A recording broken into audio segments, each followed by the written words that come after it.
Ever wondered how companies like Reliance Industries or Zomato raise huge money from the public? That's where an IPO comes in.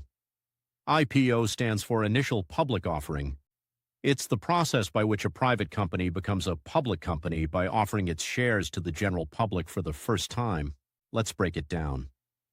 Before an IPO, a company is privately owned by founders, early investors, or venture capitalists. Here's how it works. First, the company hires investment banks to manage the IPO process. Then it files a document called the DRHP, Draft Red Herring Prospectus, with regulators like Securities and Exchange Board of India. When the company wants to expand, reduce debt, or increase its brand value, it decides to go public. Next, the company decides the price band for its shares.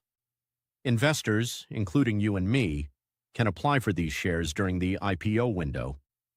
Once the IPO closes, shares are allotted. Then comes the exciting part, listing day, when the shares are officially traded on stock exchanges like National Stock Exchange or Bombay Stock Exchange. If demand is high, the stock may list at a premium. If not, it may list lower. Why do investors care? Because IPOs can offer an opportunity to invest early in a company's growth journey, sometimes leading to significant returns. But remember, not all IPOs are profitable. It's important to analyze fundamentals, financials, and risks before investing.